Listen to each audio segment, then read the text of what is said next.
রুমির প্রত্যেকটা অ্যাকাউন্টে, প্রত্যেকটা কমেন্টে এবং তার যে লাস্ট পোস্ট ছিল হাদির সুস্থতা কামনায়, তার লাস্ট পোস্ট ছিল, আপনারা দেখেছেন।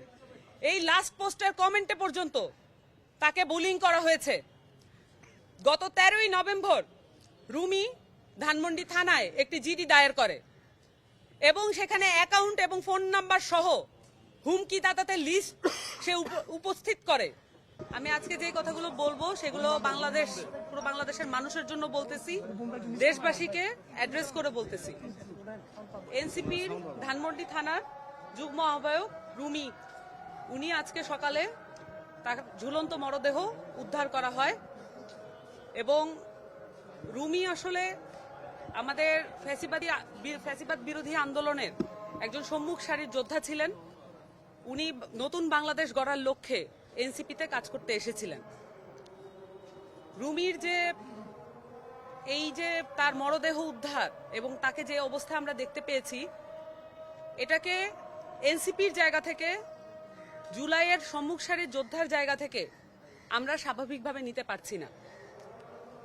আমরা কিছুদিন আগে শরীফ ওসমান হাদি, যিনি ঢাকা 8-এর একজন প্রার্থী ছিলেন, শুধু তাই না, বাংলাদেশের ফ্যাসিবাদ বিরোধী এবং আধিপত্যবাদ বিরোধী লড়াইয়ের একজন অন্যতম নেতা ছিলেন। তিনি আমাদের মধ্যে বীর হিসেবে অবস্থান করছেন এই মুহূর্তে।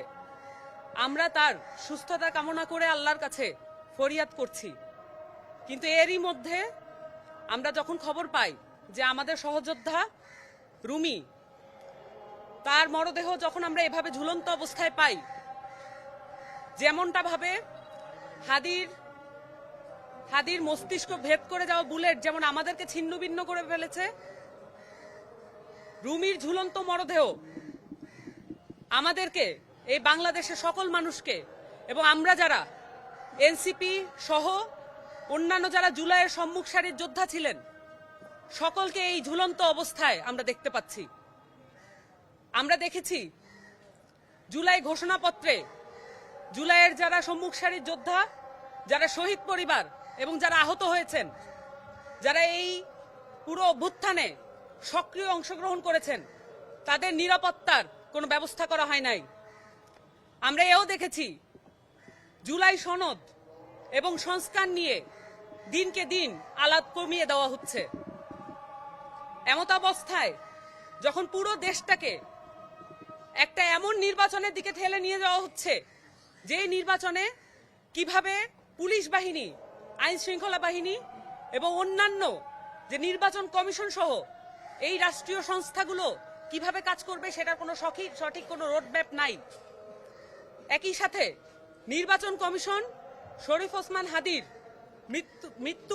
মৃত্যুসজ্জায় অবস্থায় কটাক্ষ এবং উপেক্ষা ভরে যে মন্তব্য করেছে প্রধান নির্বাচন কমিশনার, আর কত উপেক্ষা হলে, আর কত মরদেহ হলে নির্বাচন কমিশন নিজেদেরকে সজাগ দৃষ্টি দিবে?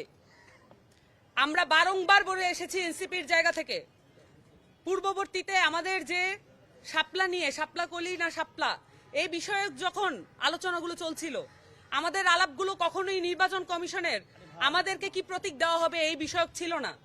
আমরা বারংবার বলে এসেছি এই নির্বাচন কমিশন কোনোভাবেই একটি ফেয়ার নির্বাচন কমিশন নয়। এই নির্বাচন কমিশনে যারা কমিশনার নিয়োগ হয়েছে, তাদের নিয়োগ কিভাবে হয়েছে আমরা পরিষ্কারভাবে জানতে চেয়েছিলাম। রুমির প্রত্যেকটা অ্যাকাউন্টে, প্রত্যেকটা কমেন্টে এবং তার যে লাস্ট পোস্ট ছিল হাদির সুস্থতা কামনায়, তার লাস্ট পোস্ট ছিল, আপনারা দেখেছেন। এই লাস্ট পোস্টের কমেন্টে পর্যন্ত তাকে বুলিং করা হয়েছে। গত 13ই নভেম্বর রুমি ধানমন্ডি থানায় একটি জিডি দায়ের করে এবং সেখানে অ্যাকাউন্ট এবং ফোন নাম্বার সহ হুমকিদাতাদের লিস্ট সে উপস্থিত করে। আমরা যেটা জানি, এইসব কাজ আসলে গোয়েন্দা বাহিনী তথা ডিজিএফআই, এসবির, কিন্তু আমরা আমাদের পক্ষ থেকে তদন্ত করে যে এই তথ্য উপাত্ত তাদের কাছে দায়ের করছি, প্রমাণ যেগুলো হাজির করছি, সেই মোতাবেক আমরা কোনো ব্যবস্থা নিতে দেখছি না। অন্যদিকে সবগুলো রাজনৈতিক দল সবগুলো রাজনৈতিক দল একচ্ছত্রভাবে নির্বাচনের দিকে এগিয়ে যাচ্ছে, কিন্তু আমরা দেখছি আমাদের জুলাই যোদ্ধা যারা ছিলেন, যারা শহীদ পরিবারের উপরে একাধিক হুমকি আসছে, এনসিপির একাধিক নেতাকর্মীর উপরে হামলা এবং হুমকি উভয় চলমান আছে। এটা শুধু এনসিপির ব্যাপার নয়, পরিষ্কার করে বলতে চাই এটা বাংলাদেশের নিরাপত্তার বিষয়।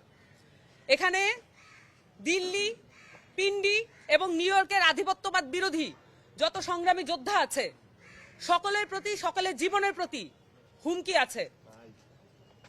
রুমির মরদেহ শুধুমাত্র আমাদেরকে হতাশ করছে না, আমরা বরঞ্চ নিজেদের শক্তিতে আরো বলিয়ান হয়ে উঠছি। রুমি আমাদের হিরো, হাদি যেমন আমাদের হিরো, রুমিও আমাদের হিরো।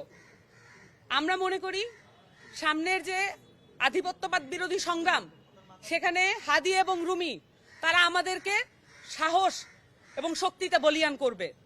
কিন্তু তার মানে এই নয় যে রাষ্ট্রীয় প্রতিষ্ঠানগুলো, নির্বাচন কমিশনের মতো রাষ্ট্রীয় প্রতিষ্ঠান যেভাবে তারা পক্ষপাতমূলক আচরণ এই মুহূর্তেই করছে, এক এক রাজনৈতিক দল, এক এক রাজনৈতিক পক্ষের প্রতি তাদের আচরণ বিমাতা সুলভ, কোন রাজনৈতিক পক্ষের প্রতি, কোন রাজনৈতিক দলের প্রতি তাদের আচরণ সম্মোহনীমূলক।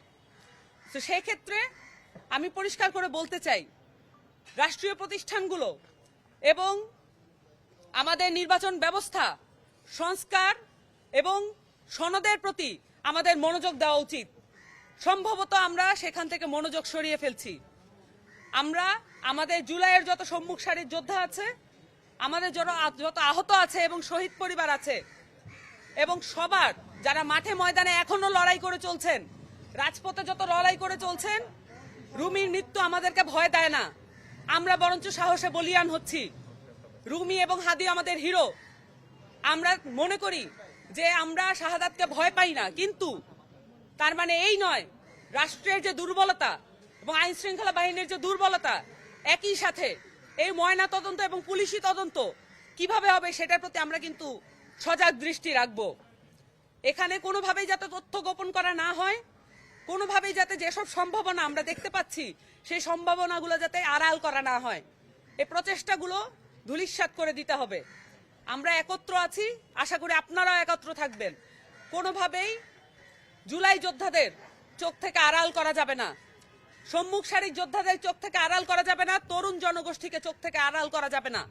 তাদের নিরাপত্তার দায়িত্ব আমাদের সকলের। এটা রাজনৈতিক দল বা ব্যক্তি বিশেষের স্বার্থের ব্যাপার নয়, এটা বাংলাদেশের স্বার্থের ব্যাপার। আমরা মনে করি যে আপনারা সকলে একত্র থাকবেন এবং আমাদেরকে কন্টিনিউয়াস সাহস এবং মর্যাদা দিয়ে যাবেন, যাতে করে জুলাই যোদ্ধারা যেই ফাইটটা রাজপথে করছে সেটা সংসদ পর্যন্ত নিয়ে যেতে পারে। সকলকে ধন্যবাদ।